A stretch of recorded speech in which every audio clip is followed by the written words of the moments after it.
I'm Faith Torres, Miss Gibraltar 2022, and this is my interview with the Pageant Project.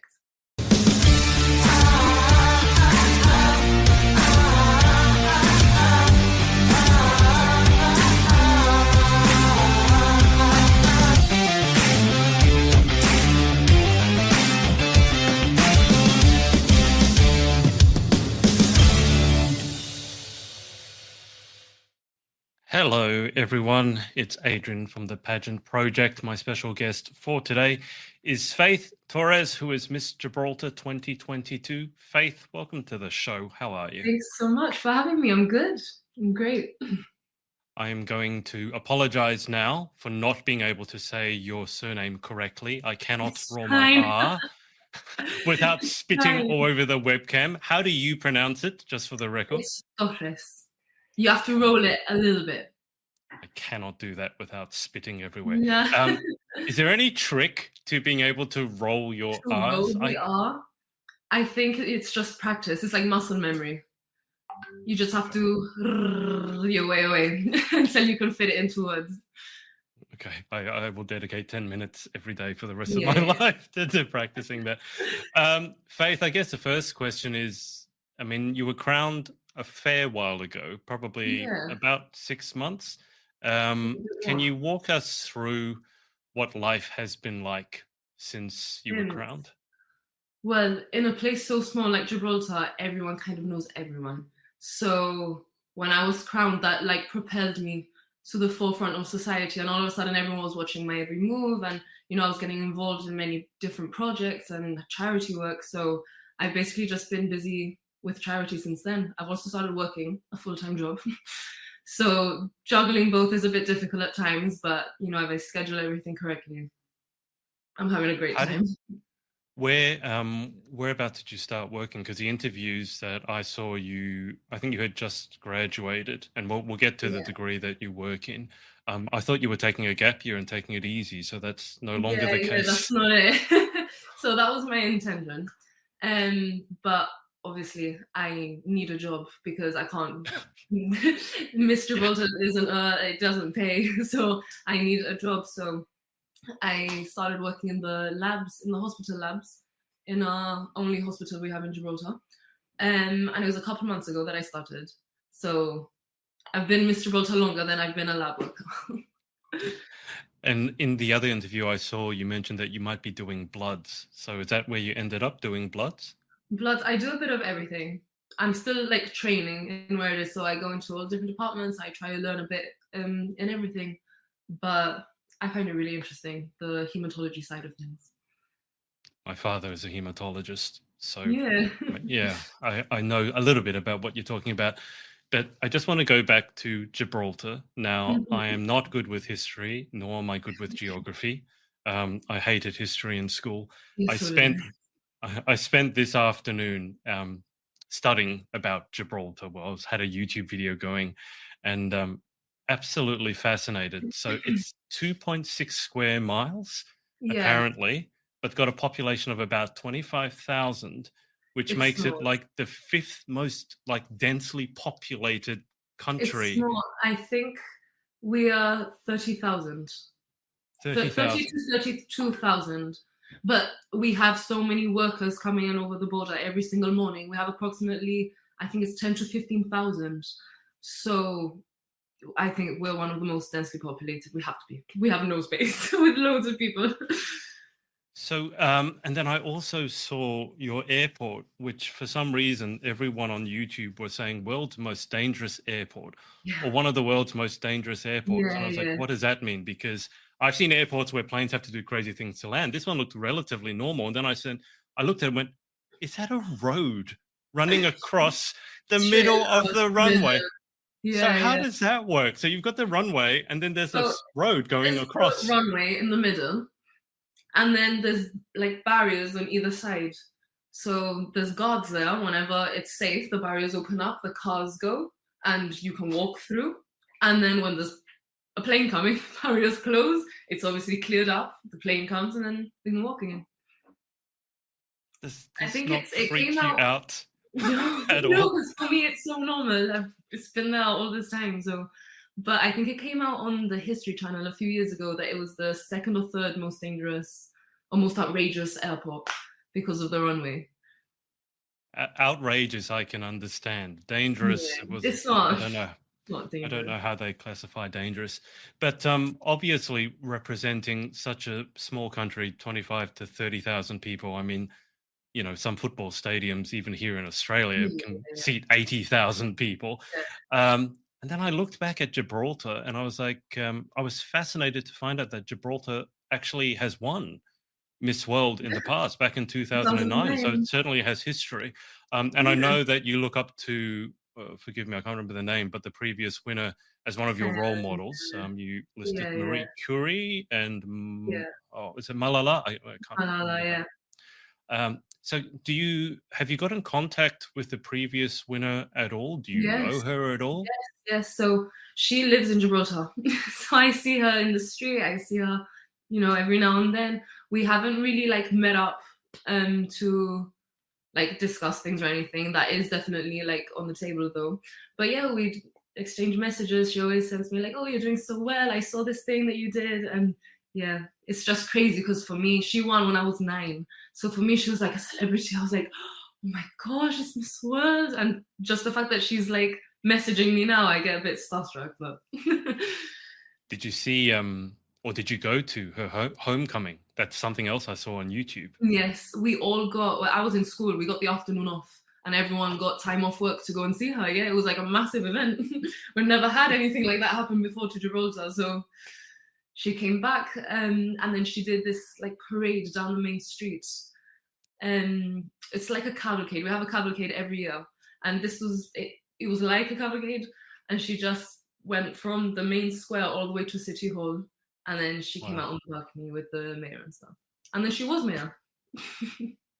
Wow. Yeah, it Okay. was the I following year, I think. I was just astonished to find that. I mean, because there are like a lot bigger pageant countries that are yet to win Miss World, and I wasn't expecting to find that Gibraltar, the Gibraltar had tiniest it. place. So Gibraltar's on the map. Obviously, there's some Yeah, precedent with Miss World in particular. But I guess a question that I have is, how would you describe Gibraltar to someone Gibraltar. who's never been? Because to me, it's absolutely Yeah, fascinating I in always so have many to do ways. this because when I go on holiday, I go on a cruise, or even when I went to university, I studied in UK. Um, I'm like, oh, I'm from. Well, firstly, they're like, where's that accent from? I I'm like, was, and I I was always going to say, say my favorite thing is guess because the guesses are amazing. They put me all over the place. But then I say, oh, I'm from Gibraltar, and everyone goes, oh, what?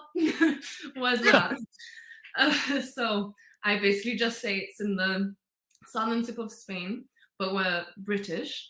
And it's just a very small little peninsula that we live in. It's mainly a massive rock with reclaimed land around it. But we're just very loving people. And we've got a lot of, beautiful scenery, a lot of history to us. So if anyone comes, I'd recommend that they obviously go and see all the touristic sites and all of that. But it takes like a day to see everything because it's all so close.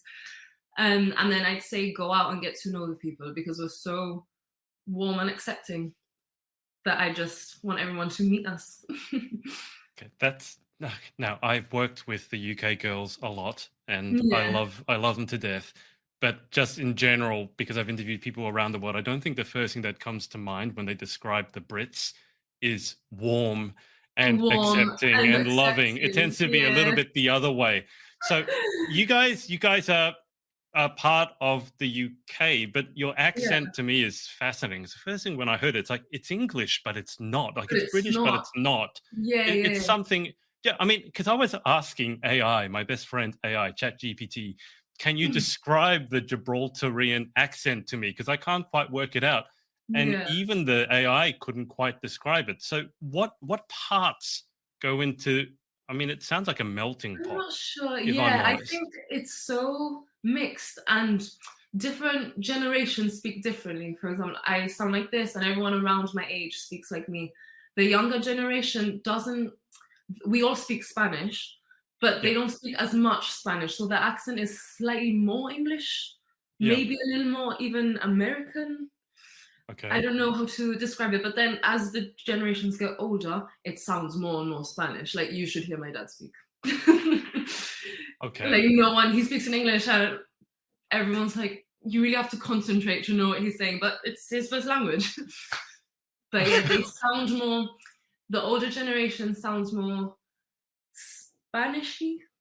I don't know how to, Okay. more Hispanic, not Spanish. They sound more Hispanic when they speak. Right. And I And think is it that has to do with because they lived through a closed border.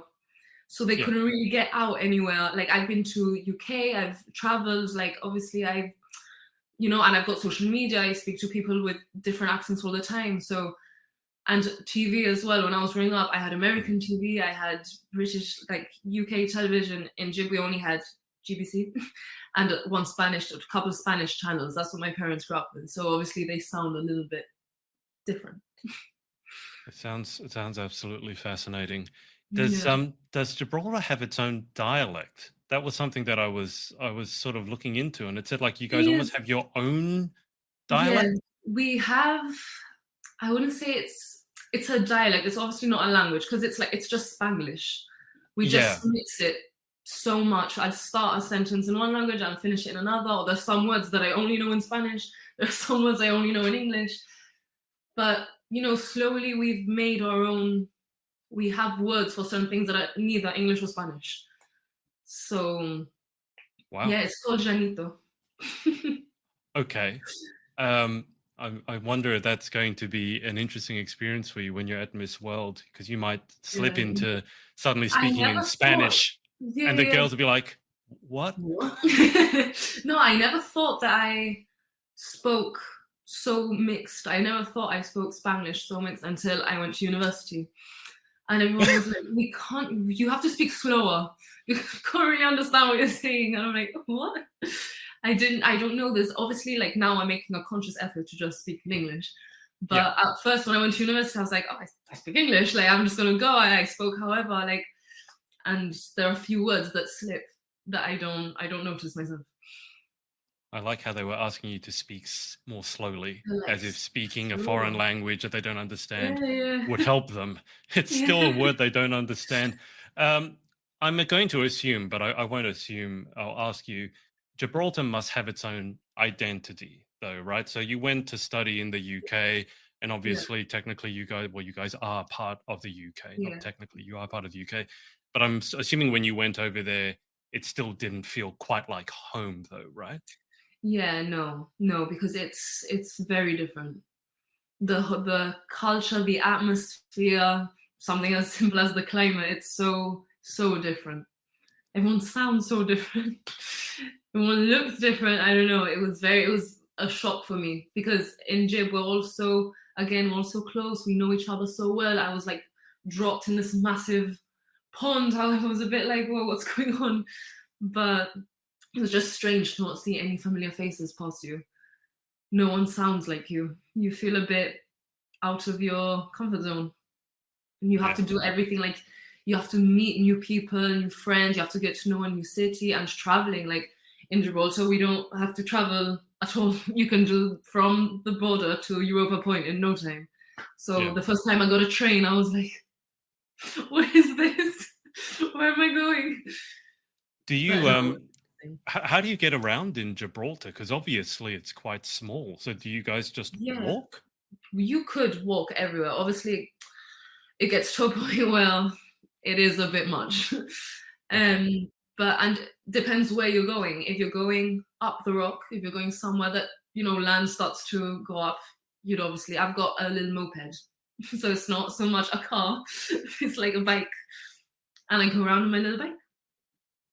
That's my That's form of transport because it's just me. There are a lot of cars. I think statistically we don't do very well in terms of cars per capita or something. Like it's not too good for the right. environment because we all have cars in a very small place. Like traffic is quite heavy, especially around Yeah. the frontier because the queues are outrageous. But I yeah, can only imagine. It sounds like a fascinating place. I have to admit that yeah, before I did my research, I had no idea. I'd heard of Gibraltar and the Rock of Gibraltar, yeah, but we're beyond that, famous. I had no idea. When you went to the UK, whereabouts did you study? What city in were you Oxford. in? Oxford Brooks. Oxford. Yeah, Wow. Okay, so Oxford talk Brooks. about a talk about a culture shock. Yeah, yeah. It was a lot. But I What liked it did because it you? was like it's like an old town. It looks like an old town, and parts of Gibraltar, like the inner city, so not the reclaimed side, the inner city is like an old town. So it reminded me of, the old buildings, reminded me of the city walls at home. So it was nice, but it was so much bigger, so like huge culture shock. But Yeah, yeah, I can imagine. I mean, this world is supposed to be held. I'm not sure when. Hopefully no, soon, no, but no, somewhere soon. in I think it's Dubai, isn't it? In the Yeah, they UAE. said So the Arab Emirates. So yeah, I'm gonna assume Dubai because it's the biggest place, yeah, it's the most touristic place. yeah. But yeah, I'm super excited. I've never Have you? really left Europe, so Oh wow. yeah, so Okay. I'm really excited to travel. I was the whole Nice. time I was like, please don't let it be in Europe. Just please, please don't let it be. You just wanted to see something else, or you wanted to go somewhere warm, I or wanted I just wanted to travel far because oh, I wouldn't really travel that far, either by myself or with my family. We wouldn't go somewhere so far away. We just keep within Europe. I see. So I I was like, oh see. my gosh, please, I want to go. And especially because we're going to spend so much time there. It's quite a few weeks, Yeah. no, I'd assume. So I feel like, oh, please, it'd be somewhere so beautiful. Yeah, you're going to have over a month there, I think. Miss World Yeah, internationally is one of the longer pageants. And then obviously, if you go a yeah, little bit before and you want to stay a little bit after, if you're not completely exhausted, I mean, you do have a full time job. So getting time off yeah, work could be interesting. Um, but that area of the world, Dubai, is, from what you were saying, it sounds completely polar opposite. It's a lot of people, yeah, ultra modern. I yeah, haven't spent much time there, but it sounds culturally very, very different. I have to ask you, very importantly, most important because you are a pageant girl, food. What did you think about UK food? well. Okay. I The- Okay, so thing is, in Jib we have such a mix of different cuisines. It's mainly like Spanish, but it's more Mediterranean because we're very big on the Italian food side as well. We have lots of I don't know how to explain it. We're just such a mix of I just describe it as Mediterranean. And in UK it's very different. It's very different. It's not so varied. I don't know how to say. I don't know how to explain this. It's not that varied. But in I'll, Oxford, there was a really nice place. It was called Al Andalus. So Andalusia is the closest city to us. yeah. It's just across the Bay of Gibraltar.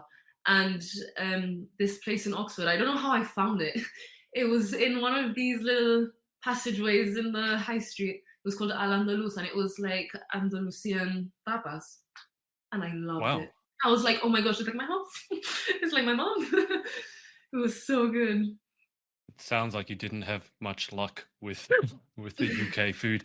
Did you try any things like black pudding or Eton mess or those dishes that just No, have very I've weird always and been a wonderful very, names? very fussy eater. So I don't Oh dear. really span out to, I'm not that brave when it comes to these things. So I try to stick within what I'm used to. It's what I like. But I'm obviously open to like trying new things, but I know I'm such a fussy eater that chances are it's not going to go down very well. What is a food that everyone loves that you hate? Oh my gosh. I don't know. I really don't like Indian food. Like So no Asian food, I'm curries. not, no, I really don't. And like, and I want to, like, every time my friends are like, oh my gosh, let's order this or let's go and eat here. I'm like, yeah, yeah, okay. I get myself something. Then I'm like, okay, have it. Like, it's all in my head. It's all in my head. I have a bit and I'm like, why have I had this? Why did I order this? But no, yeah, I just wish I liked more things. I do think it's something that I'll eventually overcome because from the time I Hopefully. was like a young girl, like 10, 11, 12, to now, I've, my like scope for food has really expanded. So I'm hoping this will carry on.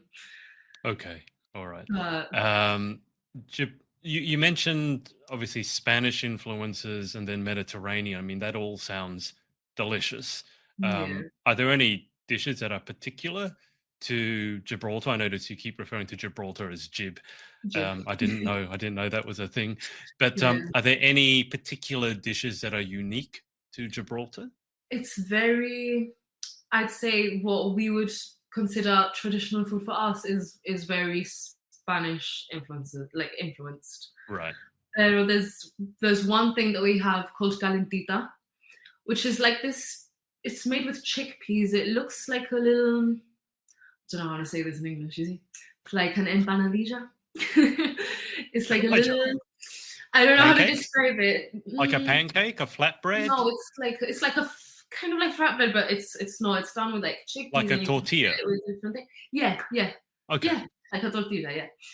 So it's made with chickpeas, and you can put like whatever you want inside, essentially. And we have a. It's actually coming up for the first time since COVID this summer. We have a calentita night, so everyone goes out in the street. There's markets everywhere, and we all eat that. And I'm going to tell you a secret. I don't like it that much. But, Okay. you know, it's because I'm I a picky eater. I love going out. I love the whole street party that we have. I'm there. I live for it. I'm there from start to finish. But I'll probably only have one. it sounds like it'd be very handy to be such a picky eater when it comes to like pageant and modeling prep, though, because if you don't like Yeah. any of these foods, you're not going to eat a lot. But you must have some food. You can't be a pageant No, girl like, if there's oh my no God. food that you like. I mean, what is the one This is thing my that you live problem. by? Well, I wouldn't say it's a problem. I like the things I shouldn't. I love Chocolate? pizzas, burgers, Pizza. nuggets, stuff like that. Oh my gosh, I could have it every day. I do. I do. I try to control myself a bit, but I do have variations of it that might make it a bit healthier. I'm lucky I like salads, and I make Okay. my own kind of. I put different things. I don't follow a recipe. My mom, I'm like, oh my gosh, mom, do you think you can do me a salad with this, this, and this? She's like, yeah. I But yeah, can't no. believe you live around Italian and Mediterranean and you're eating nuggets. That's such I a love Italian food. It's my favorite cuisine. I would have it every day. Breakfast, lunch, yeah, tea, dinner. I have the whole thing. It's one that of those things makes that if I go to an Italian restaurant, this is something else that I do. If someone says, oh, we're going to go to a restaurant, I look at the menu before. It's my anxiety. I can't deal with the pressure of sitting there like, I don't like anything. Now what do I do? So I make sure I like something before. okay. And I like prepare myself. But at somewhere like an Italian restaurant, I know I'll open it and I like almost everything. I don't have to do that. I had a former Miss Universe Great Britain over here. Well, at the time when she was over, Yeah. she was about your age. And then she went on to compete and win Miss Universe Great Britain and made top 16. But Wow. she sounds almost as fussy as you. And I didn't know. She didn't tell me. And I'm not used to being around fussy eaters. I haven't met that many. And when someone says they're fussy, I never think, oh, okay, it's just like a couple of things you don't like. So No, it's when I like, first met her here, I took her to a Chinese restaurant. And in Chinese restaurants, it's very common to you don't have like a piece of fish like you would have in a Western restaurant. You get the whole fish that comes out on the plate with the head and the tail. And then it's kind of dismembered in front of you. And then we also had a crab or a lobster. So the whole thing sort of comes out and you just pick it up with your hands and you start eating it. And I swear she spent the whole time just sitting there, unable to eat anything oh my except gosh. steamed white rice. And I felt so sorry for her, but I've never been so Aw. self-conscious about. So I mean, look, you're in good company. She's done very well in pageants. Yeah. But I mean, if we go back for a second, I mean, obviously you are Miss Gibraltar, as I understand it was your first pageant, Yes. and you can correct me on this if I'm wrong, but you entered it really to work on yourself. You've mentioned your anxiety and how Yeah, you yeah, suffered with yeah. it in the past, and you didn't Mhm. enter to win as much as you entered to prove to yourself that you could Yeah, do it and you could yeah, do anything you set your mind to. And now you've yeah, gone and won it, and now yeah, you'll be traveling overseas to represent your country. So just yeah. walk us through that journey, because I know someone. I mean, if you can just see behind me, you see a bit of a banner That's a book I Yeah, released on Amazon with another pageant queen. She suffered from extreme anxiety, panic yeah, attacks, yeah. having to lock herself in bathrooms. It was terrible. And then we released a book on Amazon on women's mental health, and it hit number Mhm. one. So I have some experience with what you're talking about. But Yeah. can you just walk me through that journey?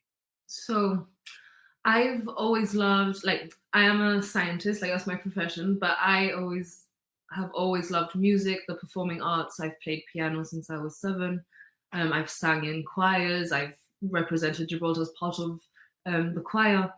But this whole performance anxiety thing is something that I've struggled to overcome all the way until the night of Miss Gibraltar. Before I was backstage, like literally just sat there trying to like channel my energy, my nerves into excitement. But anyway, so when I was younger, I remember I was going to play my first piano recital. I must have been Mm, 8. It was in the governor's house. I was like, I must be quite wow. good. I remember thinking, I must be quite good. I'm only 8. I'm going to play here. And obviously, it was the first time that I was going to, go up on a stage by myself. And I completely chickened out. I had a little panic attack. I like thought to myself, okay, I'm one of those people who have stage fright. Like it's something that I'm gonna live with. I always thought when, like in school, when the teacher would ask me to read out loud, I'd always get Mm, so nervous. Like my voice would be so shaky. I was one of those kids. I was always very shy and nervous.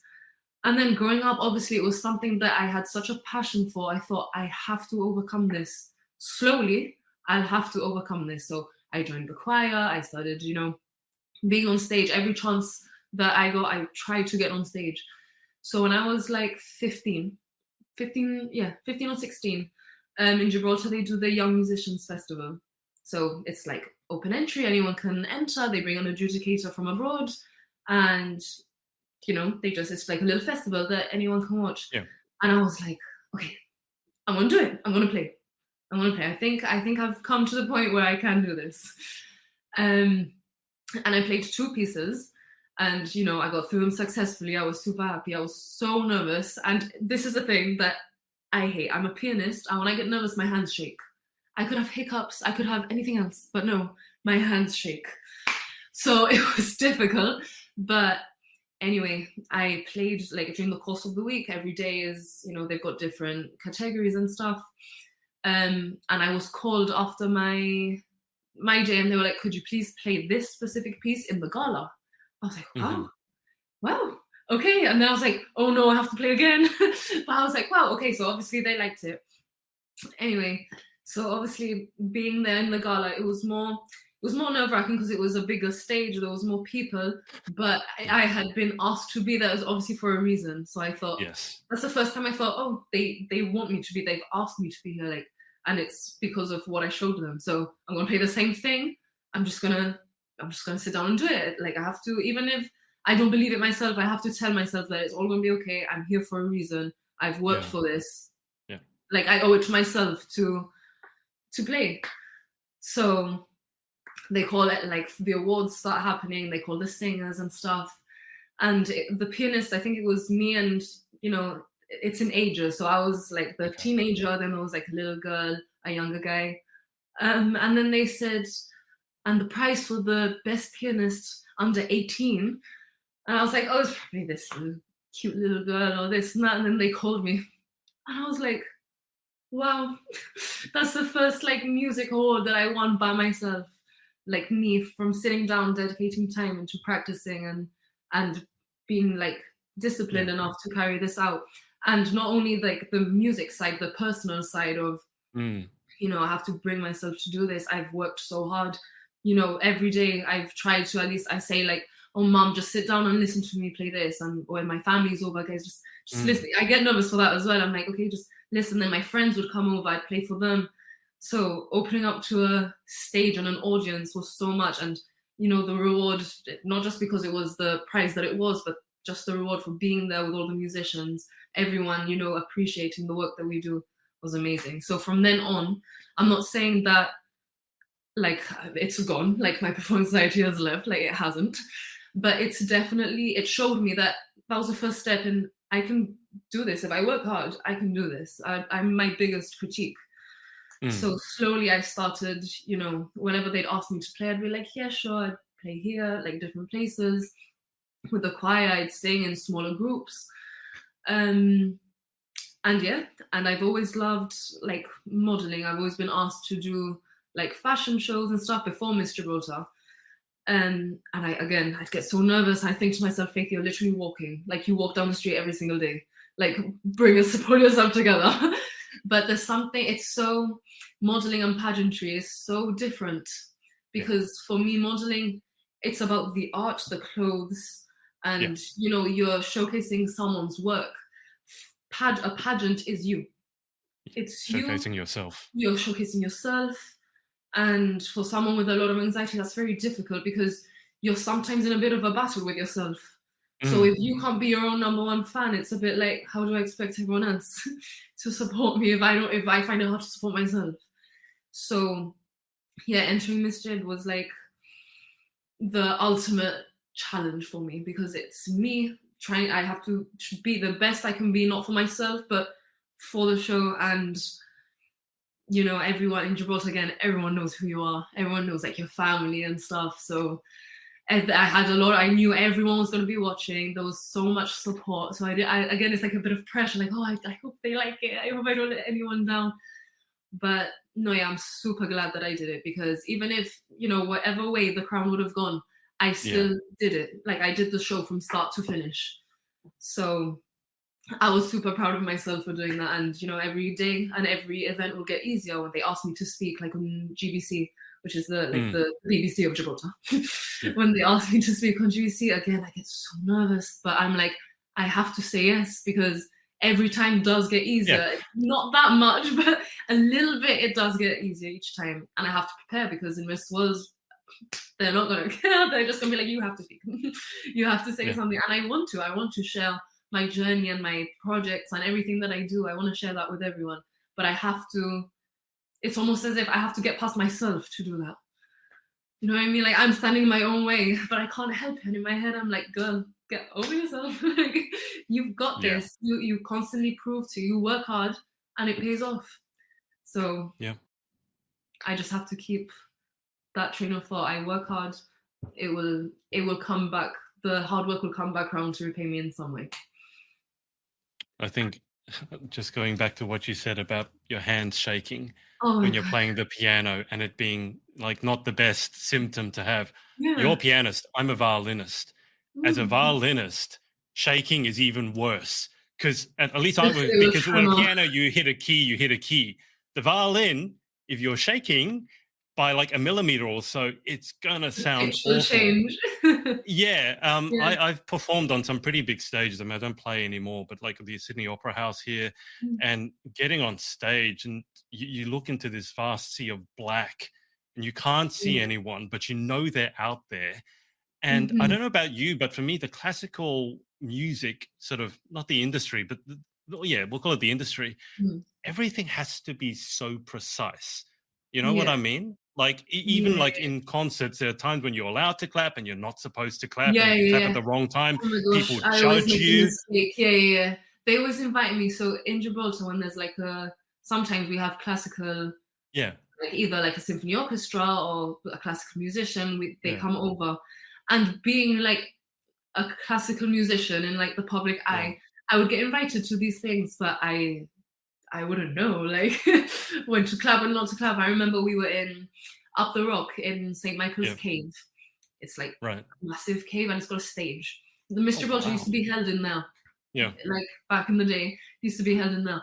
So the acoustics in there are so beautiful that whenever an orchestra comes, usually they opt to go into that theatre instead of any of the others we have. And everything echoes in there. I remember they finished one movement. You're not supposed to clap between movements, no? Something like that. And after the first one, I loved it so much. I was like, oh, no. And then I noticed I was the only one. I was like, oh my gosh, how embarrassing is this? But I just like hid myself. I was like, oh my gosh, I'm never doing that again. And now when I go to one of these events, I literally sit with my hands on my lap. I'm like, I'm not going to clap to someone else does. You're not supposed to clap between movements. But you reserve your applause for the end of the whole thing. I know.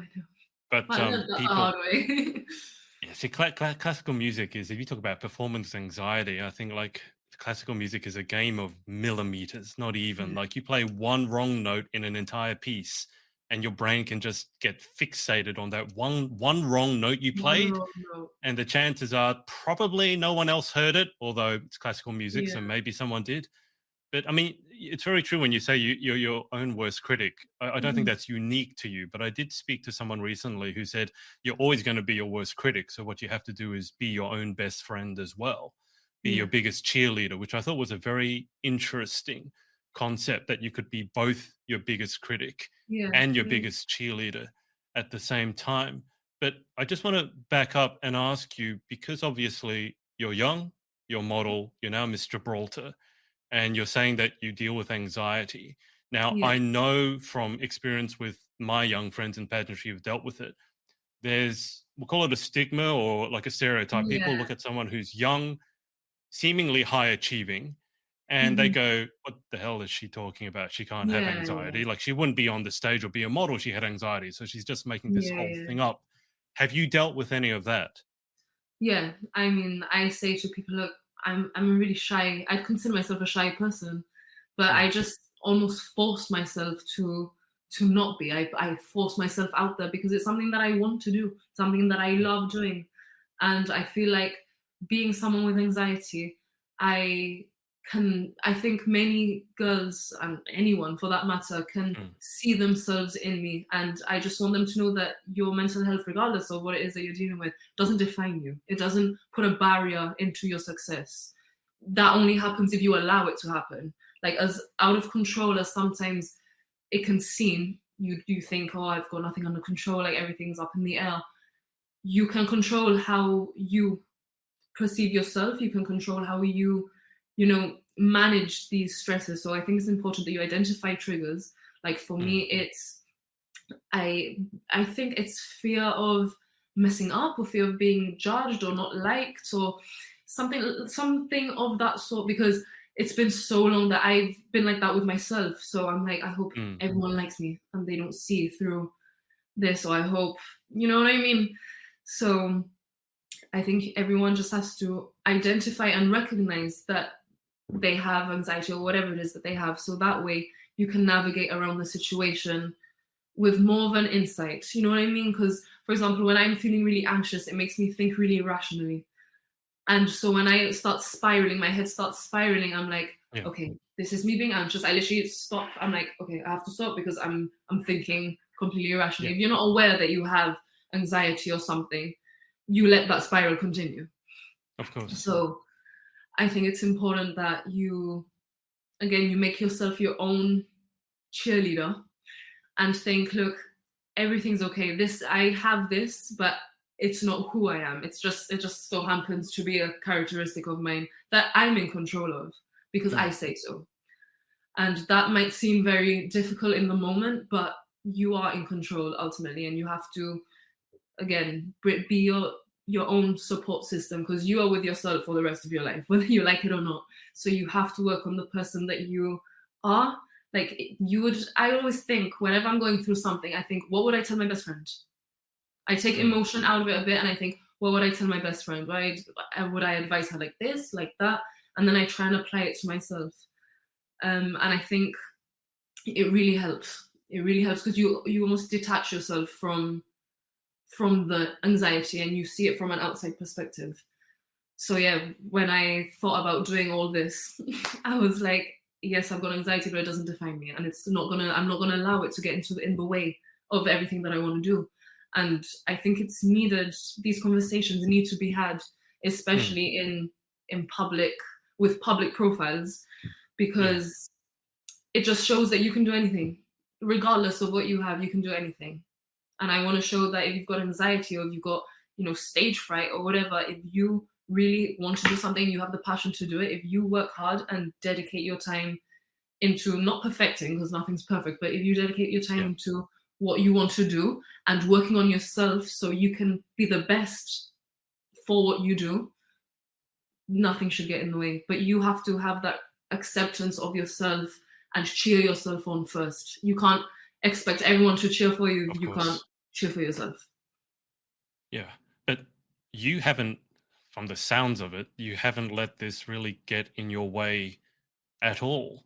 And I think that's not only like a great thing, but it's something that I'm curious about because obviously you deal with performance anxiety, particularly with being on stage. But it seems to me there's some quality in you that doesn't let that stop Yeah. you. So what is Because that quality that doesn't let that get in the way? Is it stubbornness? Is it courage? Is it grit? What is that other I think quality? I always think if I have a mentality of why not me? If I watch other girls, I'm like, why them and not me? You know what I mean? When I see people up on stage, musicians, I'm like, I can do that. I've worked to do things like this. Why can't I do it? And there's no answer to it. Why can't I do it? I can. Yeah. And I've always, tried to propel myself forward. Again, like I'd say to my friend, like, you have got nothing to worry about. Everyone's on your side. As much as you might not think it, everyone's there to support you and help you. And you have to, I won't let it get in my way because it's it's something that I can control and it's something that I want to do. And I Mm. won't, as difficult as it is at times, I won't let it get in the way. Obviously, I have moments.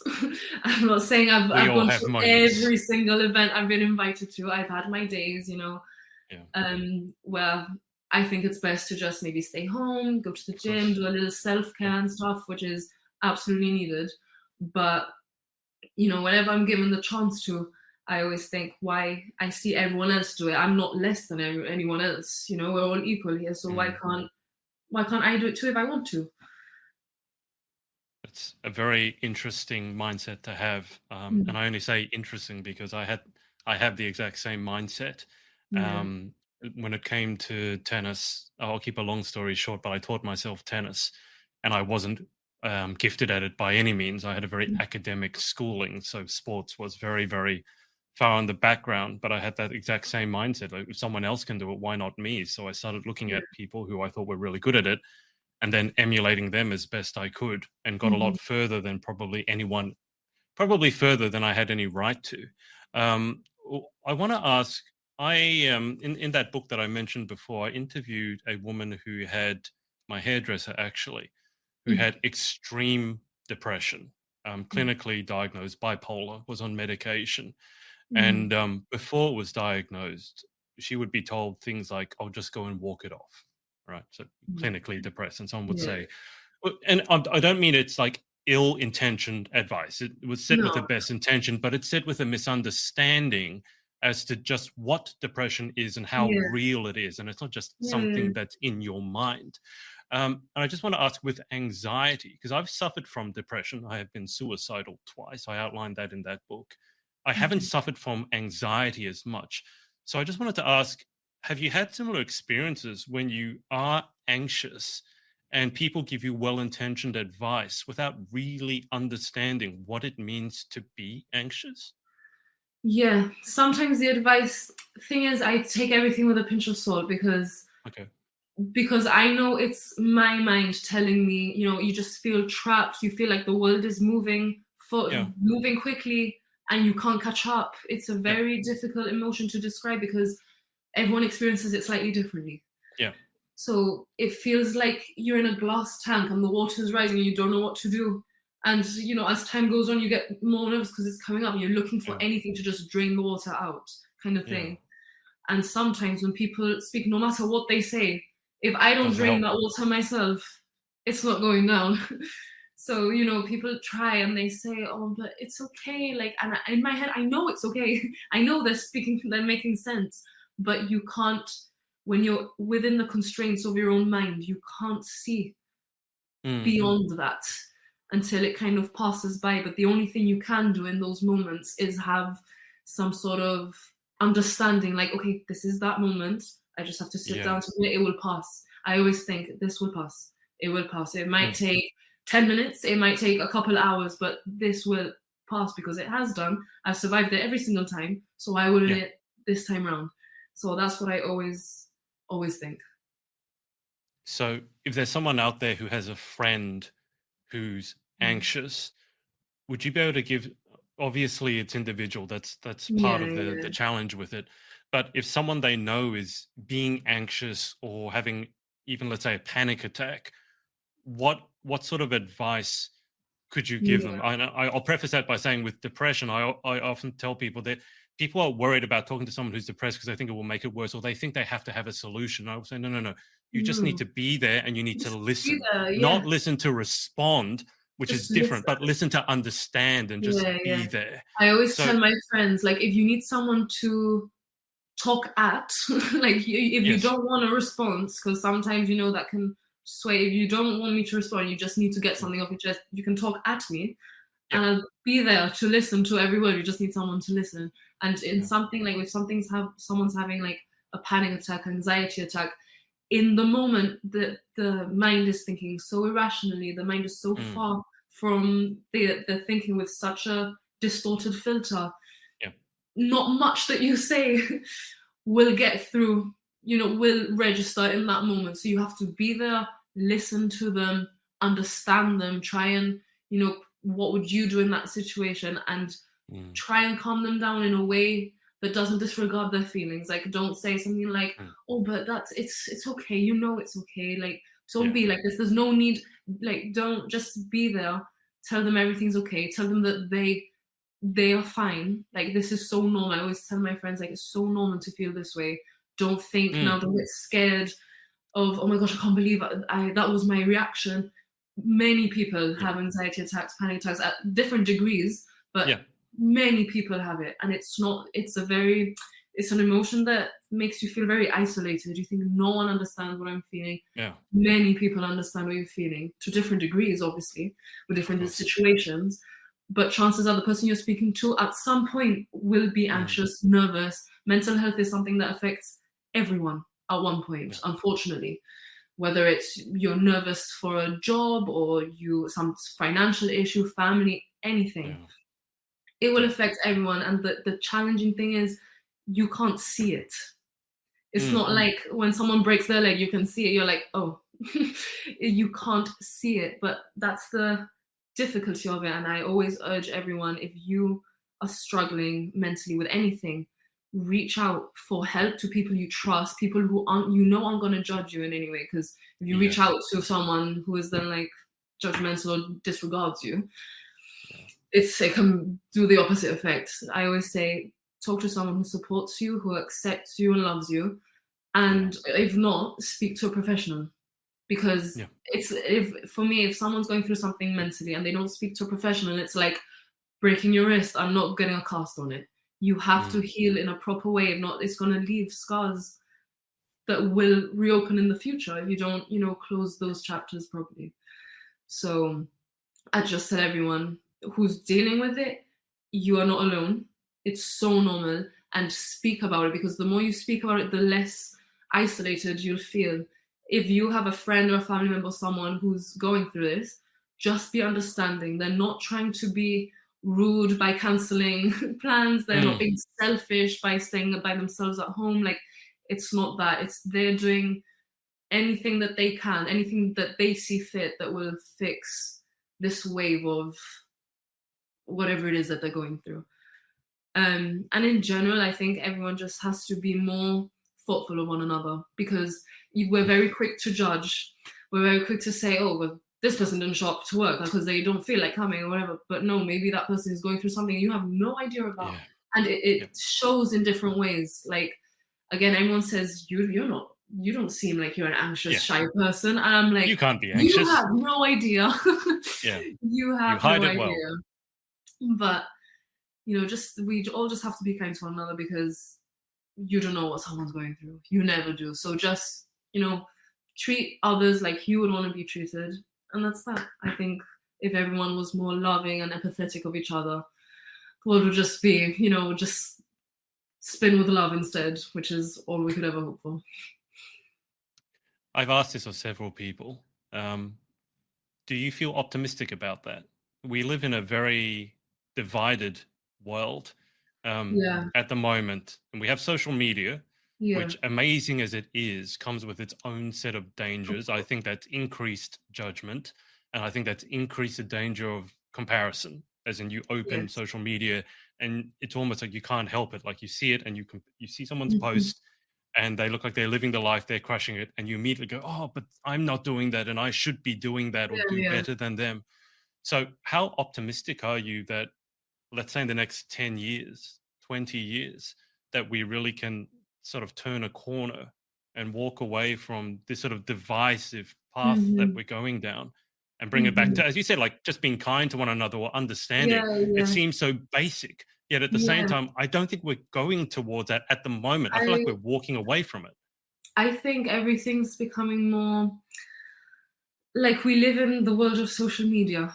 We are Yeah. more time on our phone and we project a certain life on social media that's different Yeah. to the life that we have really. So people who know me, for example, on Instagram alone, will describe me way differently to my best friends who know I'm nervous and shy and like so we live in a world that's again comparison and stuff like that, but I think Mm. we have to have some sort of insight to it and just think like I always see photos and I think, oh gosh, I don't look like that.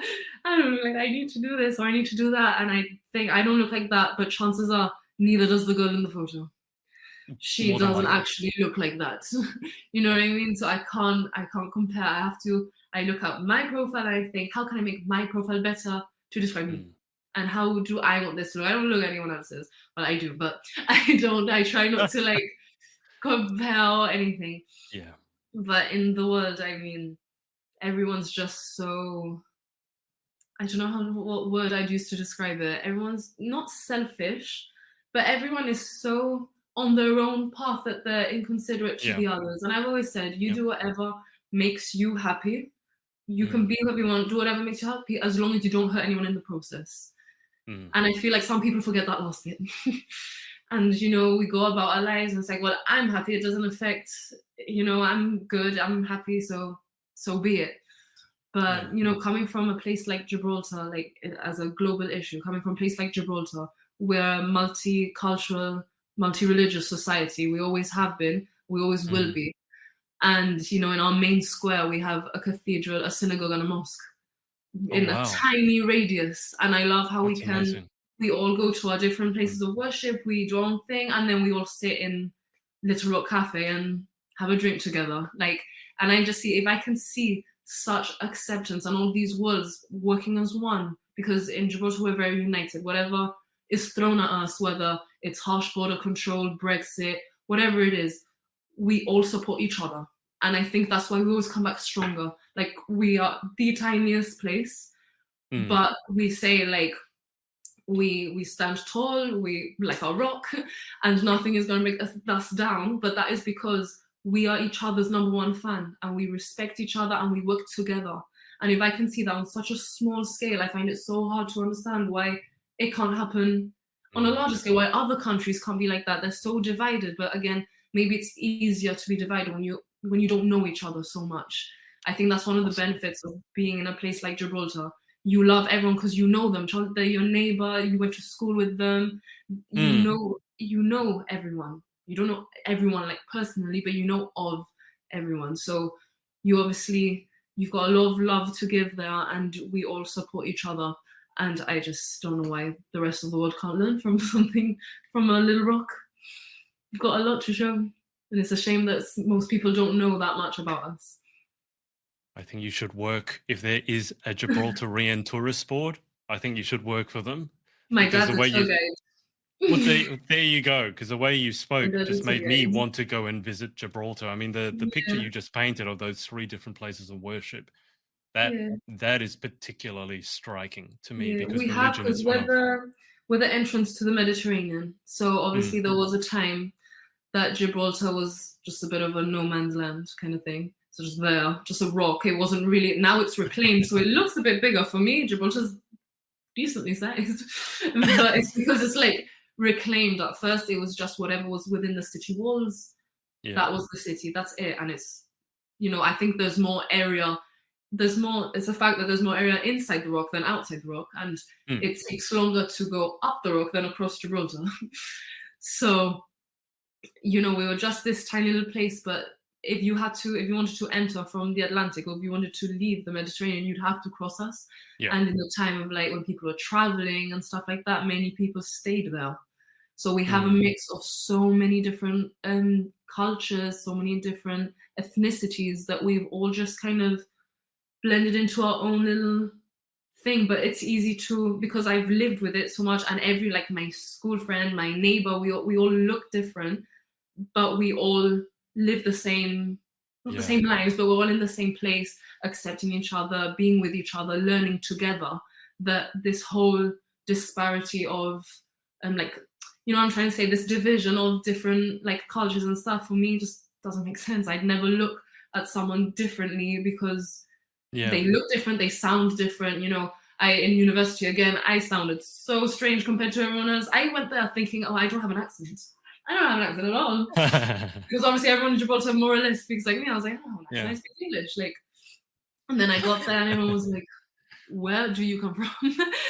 And, you know, I'd never, because I've lived in the environment that I do, it's very easy to accept and see different cultures because I see it every day at home. Yeah. And not only do I see it every day, I'm part of it. It's something that we all share. For example, it was Ramadan recently, and I was invited to break the fast in some places because, you know, they invite like different public figures sometimes. So I was invited, I take part. We all celebrate Christmas. We all do the events for different like Diwali and stuff like that. We're all there in the main street. Like we all celebrate together because of course we come from different places, but we're all Gibraltarian. So we love and support each other in that way, and we can relate to each other in that way. Like, you can celebrate your festival. I'm here to like applaud you and celebrate with you. And it's nothing that I would ever stop. Like, yes, I believe in something different, but I still see the beauty in yours. And as long as you don't, you know, infringe on mine, great. You know, I'll be there to support you. So I wish more people and other countries, bigger countries, could think in the same way. Because I think a lot of just a lot of tension that there is out there in simple things like that would really ease if everyone had the mindset that we do. I think what you've just highlighted is the difficulty when you don't live with something, when you don't understand it, because, you know, we all lead busy lives, and sometimes we don't seek to understand other people. You guys all live in such a small area that you have, I think, grown to learn that you guys have more in common than you have that's different. And I think that has helped you guys unify. Have you given any thought to how because I mean, you spoke really beautifully about it, and I think it's a very powerful message. Have you given any thought to how you could represent that message on the international stage? It's a difficult one because I'm one person. I'm one person with my own like background, you know what I mean? Like, you know, the surname Torres is quite like Hispanic, so obviously I can't relate to like the Arabic surnames and stuff. It would be very difficult for me to do that because it's not my, let's say, my ethnicity or whatever. But I will always, whenever asked, I will always highlight the fact that we are a mixed city, and we always have been, and we always will be, and nothing will get. I think we've created our own little culture from that. Gibraltarians stem from that. There's no look to a Gibraltarian. There's no, you know what I mean? Some of like my best friends, two of my best friends are blonde with blue eyes, and then I look like this, and then, you know, we all look different. So we've just stemmed from many different beautiful cultures, and it's just come together in harmony, and it's something that I'll always highlight because it's very important. If I cast your mind forward to Miss World itself, and let's say lightning strikes twice and you are crowned as Miss World, and as we discussed, there's precedent, 2009, Gibraltar won, what would you do? What would I do? What wouldn't I do? I do everything I can.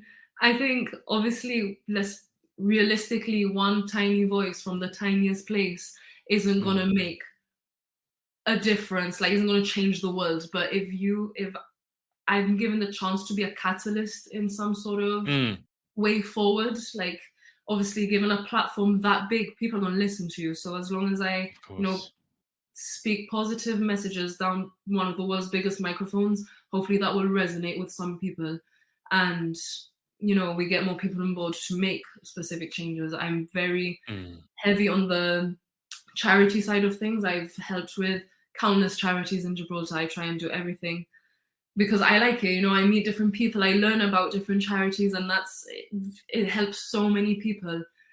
I do a lot of charity work, I think. And obviously I'd want to be, representative of women from small places. I'd be representative. Everyone thinks like, oh, you're only going to represent 30,000 people. I'm like, yes, but I also represent people from small places. I represent people, British citizens. I represent people who are a bit mixed. I represent, there's Gibraltarians can represent a lot. And also being a girl who has struggled with anxiety for so long. And it's the perfect example of it doesn't define you. And it's not a barrier to your success if you don't allow it to. I'd just be an advocate for all these different things that I've been through, and I've come out the other end because I want people to feel the same. And, in terms of Gibraltar, I want everyone to see like all these positive sides. I want people to see that, and a platform like Miss World would be amazing. And obviously I'd advocate for women in science. I'd do stuff like that. Hopefully, I'd do little music related things, but it's still a long way away. And obviously Gibraltar's only placed twice, so I'm just going to go have a great time, meet everyone. And yeah, I'll obviously just do the best I can. That's all I could have asked for myself. You mentioned that one of your role models was Marie Curie, the female scientist. Do you want to tell the audience why? They may not be familiar with your background. So she was the first woman to win a Nobel Peace Prize from science. And she discovered two elements. I think it's radium.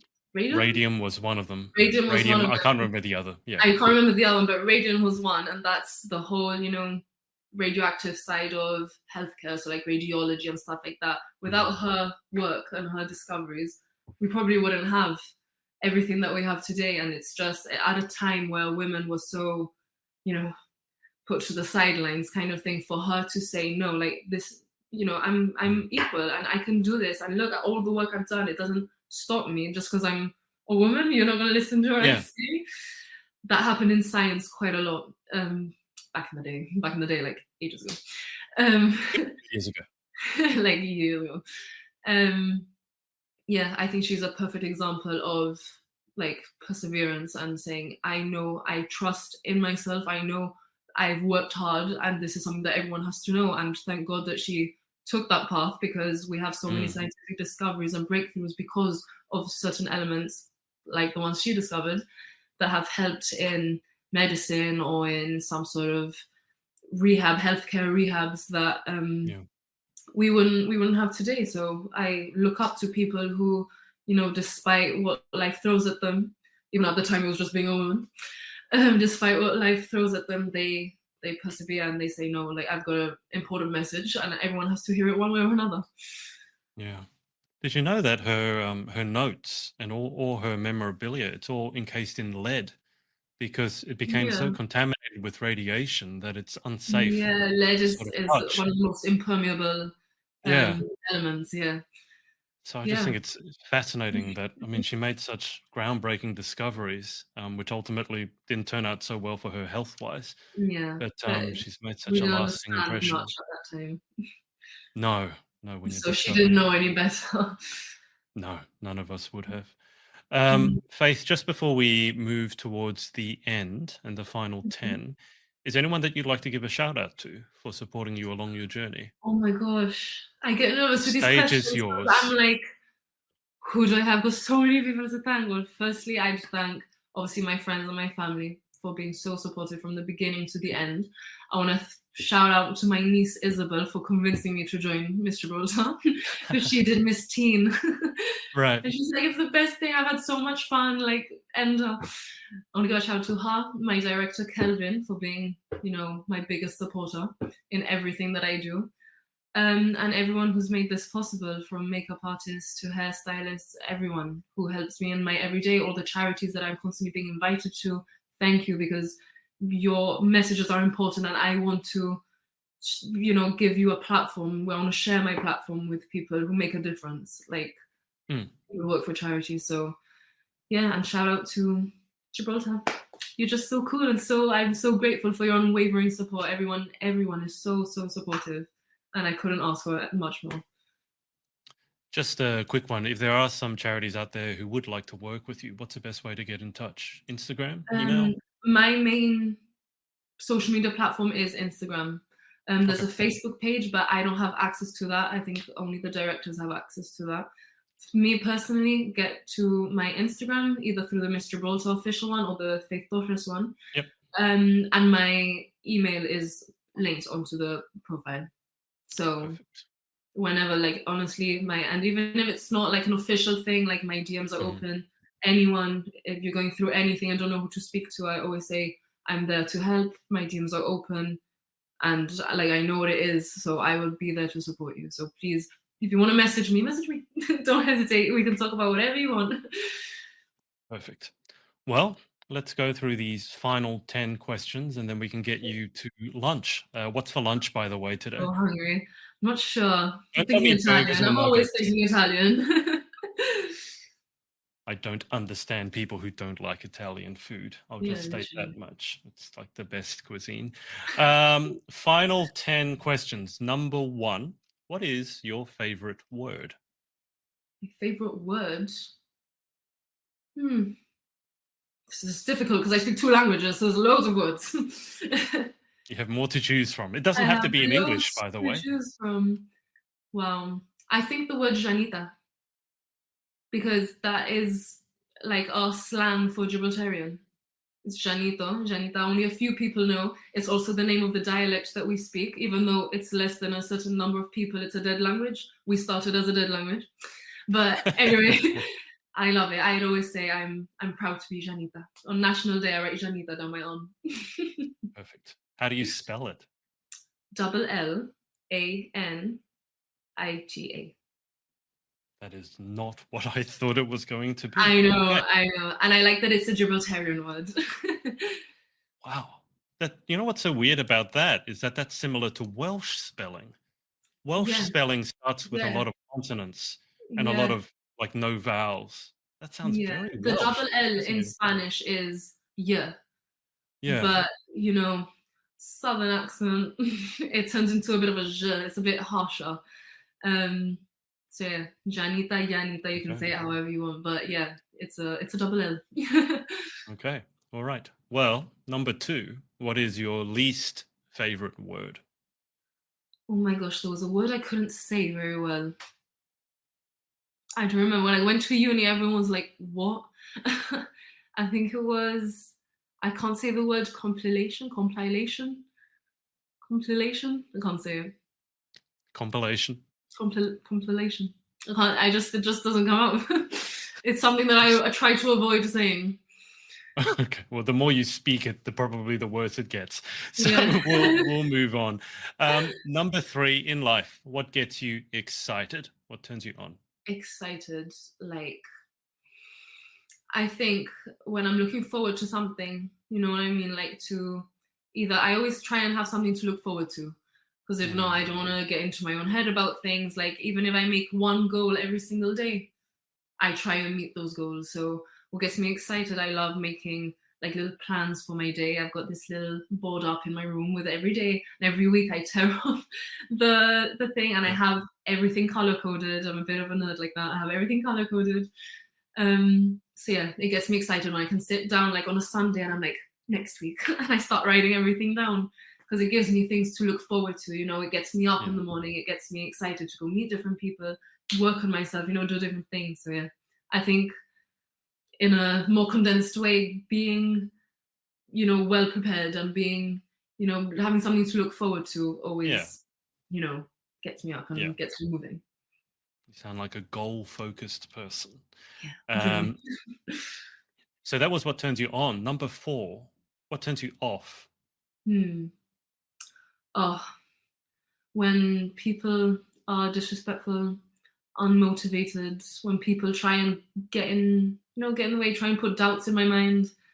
One of those things, when it might be a stupid thing, but when the vibe is just off. When you enter a room and you're like, you guys are sad today, there's something is up. And everyone, it just doesn't, not everyone is in harmony in that moment. It's like a bit of a pressure. I feel pressure. I don't want to be there. I describe those people as people who can suck the energy out of the room. Like Yeah. whatever room they go into, just like all even the if I'm energy in is a gone. low mood or whatever, I'd rather just sit quietly than say Yeah. something negative. Yeah. I'd rather Absolutely. sit quietly than say something negative. So when people don't choose that, I'm like, why? Why have you decided to be like this? Well, because misery loves company. That's why. Yeah. Number 5. What sound or noise do you love? Sound or noise? I can tell you one I hate. That's the next question. That's the next question. Okay, well, That's the next question. A sound I love the sound. This is probably because I'm from Gibraltar, but I love the sound of the ocean Yes. crashing onto the sand. Yep. It's so 100%. relaxing. There are some days in summer where you can go so early to the beach and it's so peaceful. And it's just so soothing. You hear the birds going over the straits. It's so, so nice. I love that natural environment of the nature, the sound of nature. In whatever form, the sounds of nature. Everyone in the UK is just hating on you right now because there's nowhere in the UK where you can have that happening. Australia, probably, but not the UK. Everyone who's landlocked is like, really, girl? You had to go now, yeah. Okay. Then the next question, which you predicted, what sound or noise do you hate? This sounds stupid, but I think everyone with an iPhone can relate. The iPhone gives a notification when it believes that your music is too loud. And it turns the music down for you. And it's so annoying because I'll have my headphones on. I'm there like in the gym or I'm walking somewhere. I'm like bopping to my own vibe. And then all of a sudden here, ding, and the music switches off. Like, it goes really quiet. And then I look at my phone and it says sounds and haptics. And it's like, your volume is very loud or something of those lines. And I'm like, well, I didn't ask you to turn it down. I don't know why. So I always turn it back up. Like, no matter how many times it gives me that notification, I'm like, I don't know. I'm having a great time. Having my own little silent disco. Having a great time. And it just gets annoying. Oh. You can turn that off. That feature, you can turn it off. Really? Yeah, I turned it off on mine because I don't like being told when my music is too loud. So Exactly. I turned it off. Well, I wasn't clever enough to try to turn it off. I just thought it was there all the time. I thought, oh, gosh, how annoying. When you need your loud music, you need your loud music. That's for sure. Question number 7. If you could have any one superpower, what would you pick and why? It's probably not like the wisest superpower. I could probably go more interesting, but I would like teleport because I take so long to get ready. I'm one of those people who arrives like just on time, and it's an awful quality to have. I know, I'm aware, but I get so stressed out. Like, what am I going to wear? I hope I get there on time that I always go late. So if I could just ready and back into the place, I think it would, ease the stress, and it would, the times that I do go late, it would like save me from a lot of embarrassment. So yeah, teleportation. And also I could go wherever I want, whenever I want. Just be like, I'm in the mood for Italian. Rome.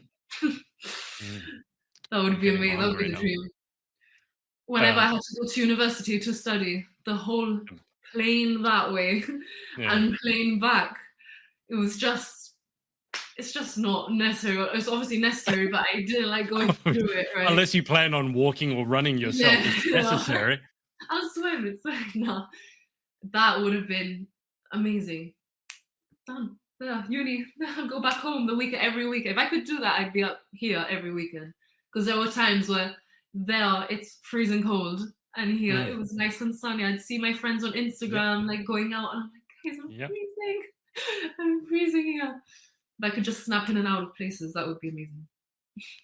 No one has ever said, oh my God, the UK weather is fantastic. That is not a sentence that has ever No, been said ever. in history and will ever be said unless something goes catastrophically wrong with global warming. We're seeing the effects of that already because last summer there were houses on fire, temperatures were outrageous in the UK. Yeah, roads were melting. It was bad, and unfortunately, that's going to be the coldest summer from now on. Okay. Yeah. Dare I ask how long it takes you to get ready? You said it takes you forever to get ready. Are we talking I hours? can be like, no, not hours, but I That's have not that very, bad like, then. Come on. no, it's not hours. It's not hours because, okay, so I know I can't do my makeup that well. So I keep it to the bare minimum. Like today, mascara and eyeliner. Because I know I'm not that good. So if I keep it to the basics, I can't go that wrong. Yeah. But there are some times where I'm like, right, I have to actually do the whole thing. And because I'm so cautious with everything I do, because I know I'm not the most artistic person, it just takes me so long. Like my makeup could take me 45 minutes, an hour. And then my hair now looks quite tame. I've done the straightener and it looks like this. So yeah, my hair takes quite long as well, especially in Gib. The end's quite sticky because we get all the salt water everywhere. And the humidity.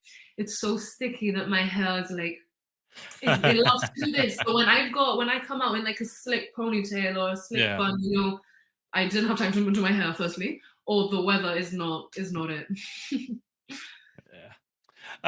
Number 8. What job other than your own would you most like to attempt? Ooh, I'd go really out there with something like this. I'd say like a pilot or something. Something that I know. Not a pirate. A pilot. No, a pilot, like on a plane. Okay.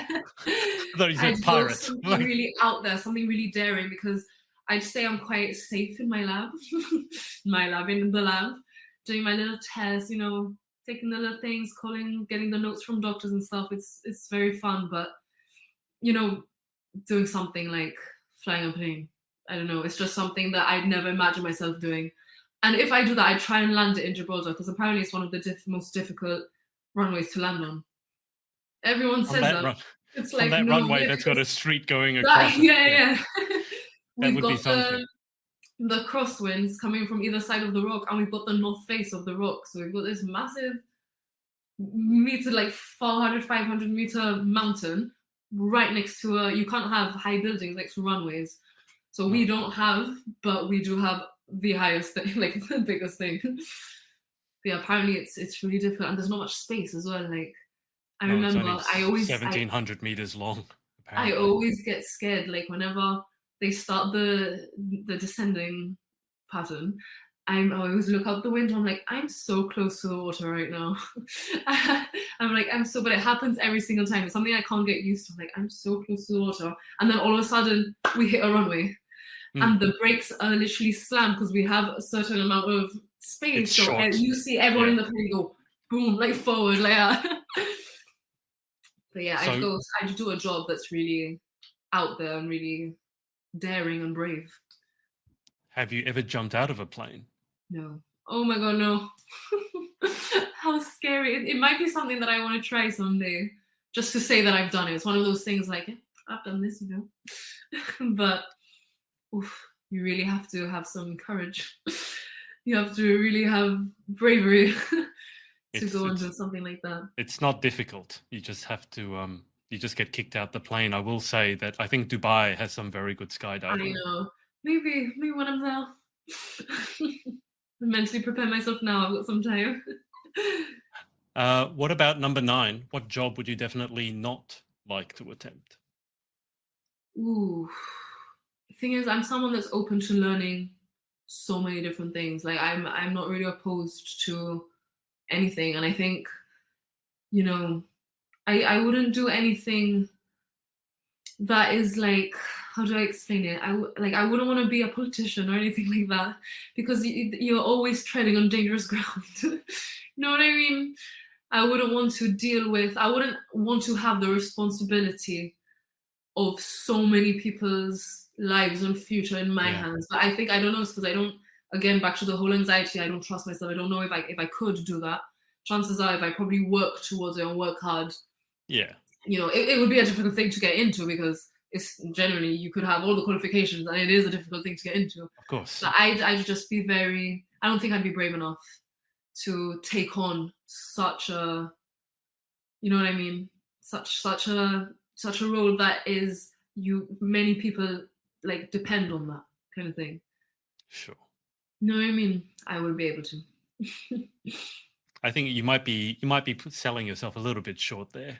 I mean, I'm sure you could if you wanted to, but you don't have to. I'm not saying you should.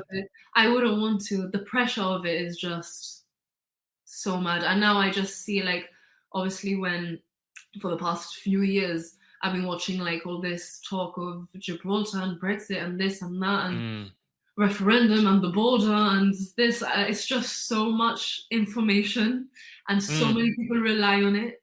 And whatever the decision you make now is going to affect generations. Yeah. And I just can't deal with that kind of pressure. I can't do it. What about our final question?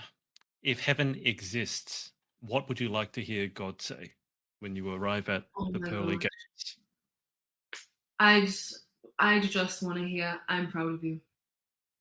For whatever it is that I've done, even if it's I've helped one person one day, or I didn't the right decision, a difficult decision, or if I influenced many people, or I made a difference somehow, no matter how small, even, if it's just at home in Gibraltar, even if I leave a little positive mark somewhere, that is like I'm happy with that. So I'd want, and I'm determined to, in some scale, make that happen. So just hearing, I'm proud of you. It's all going to be okay. Everyone you've left behind is okay, because obviously by that time I would have a family of my own and stuff. And that's the only thing that like scares me really, because I have such faith. I wouldn't consider myself a religious person, but I definitely believe, like I definitely do. So just a simple, I've taken care of you, I'm proud of you, and here you are, just enjoy, be at peace with everyone here. That would be amazing. And just I'd also like some hope for the world that I leave behind, because now the path that we're going, as you said before, doesn't seem too promising. But I would hope that God has some positive outcome to everything, which I do wholeheartedly believe. So just some kind words of I'm proud of you, whatever it is that you did, you've done it well, and the world is going to be okay. Like, you've left it behind, but trust, it's fine. It's fine. Bonus question, just for my curiosity, being a fellow classical musician. What's your favorite piece to play on the piano? Oh, I love Chopin. I love Chopin because I'm a very much romantic pianist, I'd say. Like I don't really like the very measured Baroque kind of style. Yeah. It just doesn't, I feel very restrained. I can't express myself. So there are certain pieces like that incorporate impressionism and stuff like that allow me to really let go and perform and push and pull time. And I feel like with Chopin, I can really do that. For my A-levels, I played Nocturne in C# minor. It's one of my favorite pieces. I was going to guess that one. Yeah, it's just so, I can express myself quite well. And I also played Debussy from, the series of pieces, Children's Corner. I played the first one, forgot what it was called. It's got like a Latin name. I played that one, and just the fun that you can have, and the way you play with the piano, not necessarily the piano like plays the music, you play with it. It just gives so much scope for expression, dynamic interest. Like, there's just so much you can do. So any piece that has that, you can have that leisure of, making it your own and doing things like that. I love. I'm open to learning it, and I love making it my own in some little way. Obviously, there's rules when it comes to classical music. Classical as the umbrella term, but obviously there are certain genres, eras within that allow you to push and pull the rules a little bit. So, yeah, love that. I'm with you about the Baroque versus the more modern pieces. I was never a huge fan of the Baroque period. With the violin, it was things like, oh, you can't do vibrato and you can't be too expressive because that's not the way it was supposed to be. And I was like, well, it was written 200 years ago. I'm going to do it the way I want. But apparently you're not allowed to do that. You find your own style. So obviously, the way that you're comfortable. I think I'm a very expressive person when I play. I don't know if I've got a video on Facebook of me playing, but I play with my whole being. Like I move quite a bit. There are some classical musicians who, when they play, they look about to fall off the piano.